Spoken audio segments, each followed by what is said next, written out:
Selamat pagi para pencinta Mutiara Sabda AMC Purere. Apa kabarnya hari ini? Senang sekali saya Bunda F bisa kembali hadir dan berbagi refleksi pribadi saya atas bacaan Injil hari ini, hari biasa, pekan biasa ketiga, Senin 24 Januari 2022. Injil hari ini diambil dari Markus bab 3 ayat 22 sampai dengan ayat ke-30. Pesan cinta Tuhan dalam Injil hari ini mengingatkan saya tentang bagaimana karya Roh Kudus dalam hidup keluarga kami. Ada banyak hal yang terjadi dalam hidup keluarga kami. 3 tahun setelah kami menikah, saya dan suami saya mengalami malam-malam panjang menyesakan. Sebagai suami istri, sebagai sebuah keluarga muda, tentunya juga dialami oleh keluarga-keluarga lainnya. Kami sangat merindukan kehadiran buah hati, anugerah dari Tuhan untuk menceriakan hari-hari hidup kami. 3 tahun yang berat itu kami lewati dalam pergumulan-pergumulan yang kami putuskan untuk kami selesaikan masing-masing. Suami saya menemukan cara untuk menyembuhkan luka kerinduannya bersama teman-temannya. Demikian pun saya. Kami sepertinya lupa bahwa untuk segala sesuatu harus kami lakukan dalam persatuan sebagai sebuah keluarga. Hari-hari berlalu dan kami kemudian sadari bahwa kami tidak menemukan jawaban dalam pelarian kami masing-masing. Hingga suatu hari ketika Roh Kudus membisikkannya untuk kami, agar kami bisa melakukannya bersama-sama dalam upaya kami, bersama-sama sebagai satu keluarga yang saling mengasihi.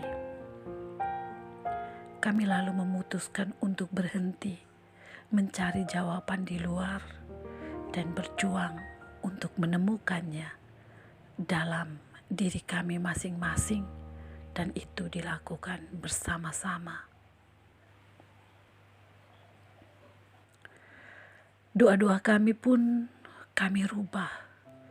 Sebelumnya kami menuntut agar Tuhan segera mengirimkan hadiah istimewa itu untuk kami. Kami memutuskan untuk memberikan waktu dan cara yang seluas-luasnya bagi Tuhan. Yang paling kami butuhkan saat itu adalah memiliki hati yang teguh untuk menerima rencana-rencana Tuhan. Dan dalam kepasrahan kami untuk pasrah pada kehendak ilahi itulah Tuhan mengirimkan rahmat-Nya secara istimewa untuk kami. Kami telah membiarkan diri kami digerakkan oleh Roh Kudus untuk menerima ketidakmungkinan sebagai sebuah rahmat, dan kami disadarkan untuk tidak sibuk mencari jawaban di luar dari sumber kasih Allah sendiri. Persatuan yang tidak terpecah-pecah membuat kami semakin dikuatkan dan diteguhkan hingga saatnya tiba Tuhan mengirimkan hadiah istimewa untuk kami dengan cara yang luar biasa. Banyak hal memang terjadi kemudian. Siapapun pasti mengalami situasi-situasi seperti ini. Tetapi kita tidak perlu takut dan ragu. Kasih Tuhan melampaui segala sesuatu. Yang harus kita lakukan hanyalah menyerahkan semuanya pada penyelenggaraan ilahi. Yang harus kita lakukan adalah lebih banyak mendengar bisikan Roh Kudus tentang apa yang seharusnya kita lakukan. Kebersamaan di dalam rumah keluarga kita masing-masing sebagai sebuah keluarga dimanapun kita berada adalah salah satu kekuatan yang luar biasa untuk kita. Banyak hal bisa kita lakukan jika kita bersatu. Bukan saja bersatu dengan sesama manusia seperti kita, tetapi juga bersatu dengan Dia, Sang Penyelenggara kehidupan kita. Bersama dengan Gereja Sejagat, pada hari ini kita juga memperingati pesta Santo Fransiskus dari Sales. Beliau adalah uskup dan pujangga gereja yang mendengarkan bisikan Roh Kudus yang telah memilihnya untuk menjadi pekerja di ladang anggur Tuhan. Dan dalam situasi tidak disetujui oleh orang tuanya, dia tetap berjuang untuk melakukan karya-karya Roh Kudus.